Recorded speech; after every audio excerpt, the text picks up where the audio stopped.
안녕하세요. 초등학교, 중학교 교과서 한자어 개설 이야기 그 세 번째. 오늘은 초등학교, 중학교 교과서 한자어 분석 내용과 한자어의 단어 구조에 대해서 설명을 해 보겠습니다.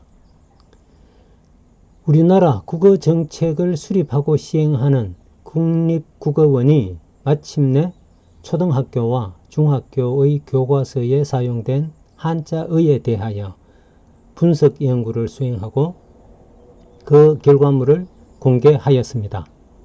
이는 곧 우리말의 어휘력 신장과 효율적인 학습을 위해 초등학교에서부터 한자 공부가 필요하다는 것을 대내외에 공표한 것이라고 하겠습니다. 국립국어원의 전신인 국립국어연구원이 2004년 발표한 초등학교 교과서 한자어 및 한자 분석 연구에 따르면 초등학교 전체 18과목 교과서에 출연한 총 누적 한자어 수는 22만 3천여 회이며 중복 제외한 총 한자어 수는 12,787개라고 하였습니다. 한자어가 가장 많이 나타난 교과는 국어, 사회, 수학 순이었습니다.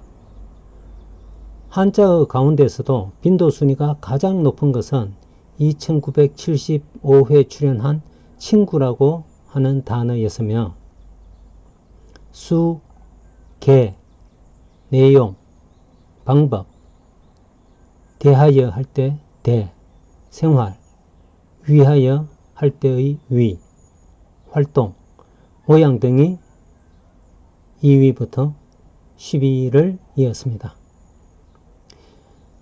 순위, 1000위에 상당하는 한자어는 빈도 37회로 모두 22글자였으며 딱 한 번 출연하여 마지막 순위 공동 8182위에 등재된 한자어도 자그마치 4606개나 되었습니다. 그러나 초등학교 교과서에 한 번 나타났다고 하여 그 의의가 어렵다거나 실생활과 동떨어진 것이 아니었습니다. 예를 들면 일란성, 1인용, AB형 등이 이 마지막 순위에 나타난 의의들입니다. 한편 2005년에 발표한 중학교 교과서 한자어 및 한자 분석 연구에 따르면 중학교 교과서 11과목에 나오는 전체 한자어의 수는 23,884개로서 초등학교보다 11,000여 개가 많았습니다. 이를 개별 한자 수로 말하면 초등학교 전체 누적 수는 42만 2천여 회이고 중학교 교과서 전체 누적 수는 87만 8,600여 회로서 중학교가 초등학교의 2배가 넘었습니다. 과목별로는 국어, 도덕, 사회 순으로 많았습니다. 중학교 교과서의 한자어 빈도 순위를 보면 등등 할 때의 등입니다. 등이 1위로 4007회 출연하였으며 이어서 대하여 할 때 대, 위하여 할 때 위가 2, 3위를 이었고 다음으로 운동, 생활, 활동, 내용, 사회, 사용, 방법 등이 그 뒤 10위까지 차례를 지었습니다. 이는 초등학교의 경우와 비교하면 7개가 중복되어 초, 중 등 학교의 한자어의 빈도 순위가 크게 다르지 않을 것임을 암시한다고 하겠습니다. 실제 초, 중 등 빈도 순위 상위 100개의 어휘 가운데 중복 출연한 개수는 모두 56개였습니다. 초등학교 100개, 중학교 100개, 의위를 조사해보니 56개가 중복되었습니다.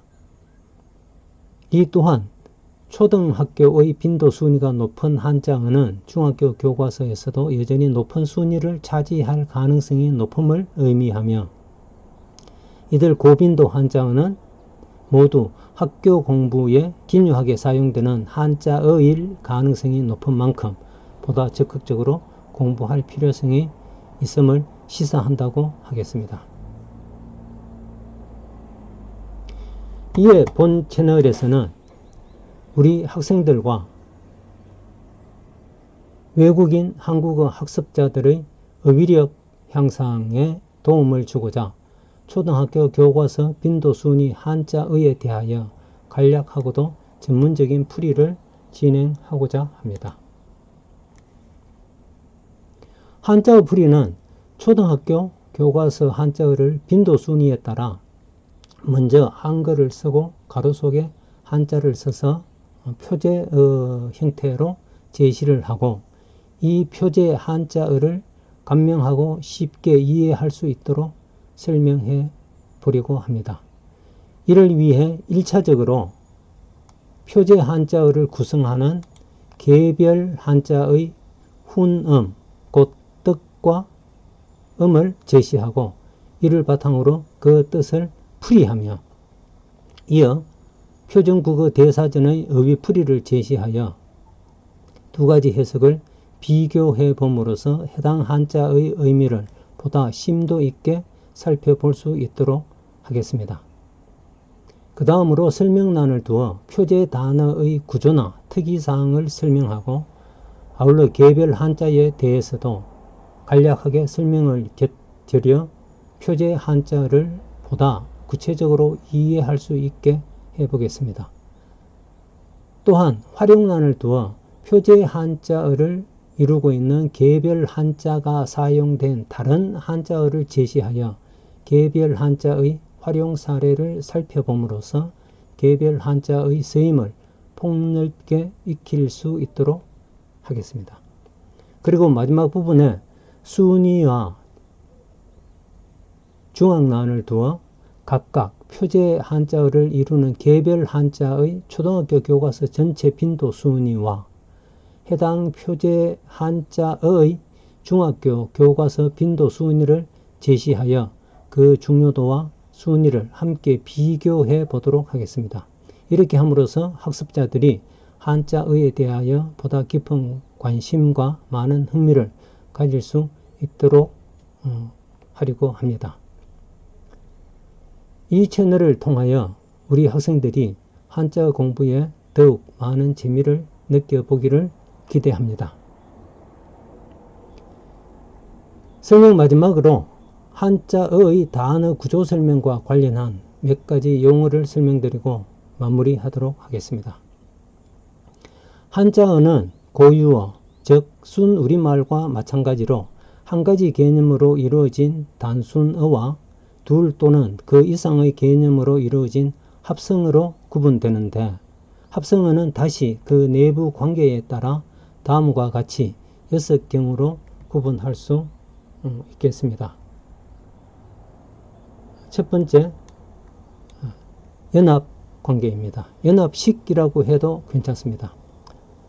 연합관계라고 하는 것은 둘 또는 둘 이상의 개념이 서로 대등하게 결합하는 형태입니다. 예를 들면 형제와 같은 단어입니다. 형과 아우가 대등하게 결합이 되어서 형제라고 하는 단어를 이룹니다. 두 번째, 수식관계입니다. 수식관계는 앞말이 뒷말을 꾸미는 형태의 단어를 말합니다. 예를 들면 국어, 국, 나라국, 말씀어, 나라의 말, 국어, 이 형태의 단어가 수식관계가 되겠습니다.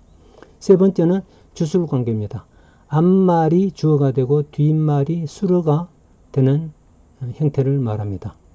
우리가 사립학교, 공립학교 할 때 사립, 공립이 주술관계의 단어입니다. 사립은 개인이 립 세우다 라는 말이고, 공립은 공공기관이 세우다 라는 뜻입니다. 네 번째, 목적관계. 뒷말이 암말의 목적으로 작용하는 형태입니다. 예를 들면 미용을 들 수 있겠습니다. 아름다울 미, 얼굴용, 얼굴을 아름답게 한다라는 뜻입니다. 미용. 그리고 다섯 번째, 보충관계. 뒷말이 앞말을 보충 설명하는 형태입니다. 예를 들면 축소하다라고 할 때 축소와 같은 예의 단어가 되겠습니다. 축은 줄이다라는 말이고 소는 작다라는 말입니다. 축소는 줄여서 작게 한다라고 하는 뜻입니다. 그리고 마지막으로 여섯째, 부가관계. 부가관계는 파생어라고도 하는데 중심어의 앞 또는 뒤에 접사, 접미사나 접두사가 붙어서 만들어진 형태의 단어입니다. 예를 들면 우리말에 모자라고 할 때 모는 머리에서는 그 모자를 말하고 자는 특별한 뜻이 없는 접미사입니다.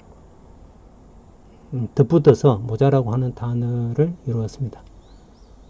이외에도 학자에 따라서 몇 가지를 더 분류합니다만 저는 이 6가지 정도면 우리 학생들이 한자의 단어 구조를 이해하는 데 충분하다라고 생각을 했습니다. 이상 한자와 한자의에 관련된 일반적인 설명이 모든 분들의 한자의 학습에 도움이 되길 바라며 이제 본격적으로 초등학교, 중학교 교과서 한자의에 대하여 설명을 해 보도록 하겠습니다. 오늘은 이것으로 마무리하겠습니다. 감사합니다.